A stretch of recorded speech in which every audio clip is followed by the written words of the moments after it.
For the screencast of chapter number 22, I have chosen two problems. On the first problem, you can see a box with vertical electric field on its surface.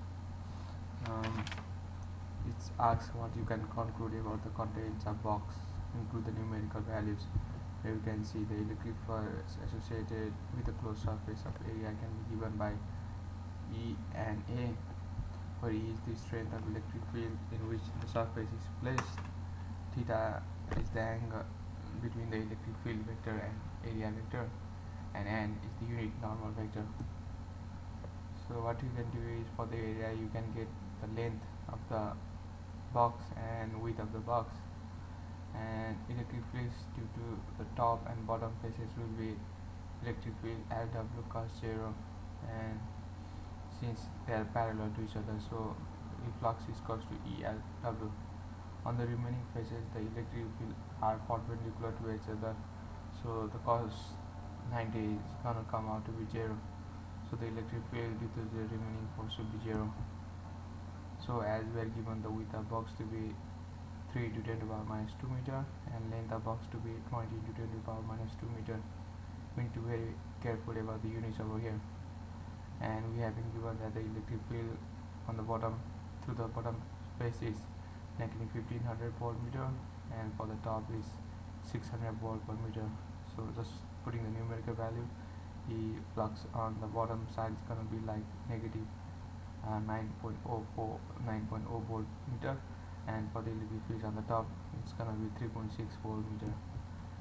And so the total electric flux gonna be on the bottom plus the upper part is gonna come to be like 5.4 volt per meter. And as to the Gauss law, we know that the total electric flux is 1 by inner time the charge enclosed by surface.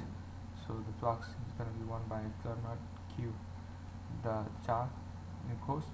So the q is going to be by epsilon naught, which comes out to be negative 47.8 picocoulomb. So the total charge enclosed by the box is negative 47.8 picocoulomb. On the next question, you can see there is a box where you can see the magnetic field on different side. It has a width of 14 cm and length of 0.20 meter. So it says to find electric current in the area that is surrounded by rectangular path. So from Ampere's law over a closed path, BDL equals mu naught I inside, where B is the magnetic field associated with the path, and DL is the line element within the closed path, and I inside is the current flowing within the closed path. So there is a couple of things to be considered, that the magnetic flux due to the side of considered element is 0, as magnetic field line element are perpendicular to each other, and as line element and magnetic field are parallel to each other at the upper part and the lower part, as I showed you earlier, the magnetic flux to the line element take a finite value. So what we do is just we apply the Ampere's law to get the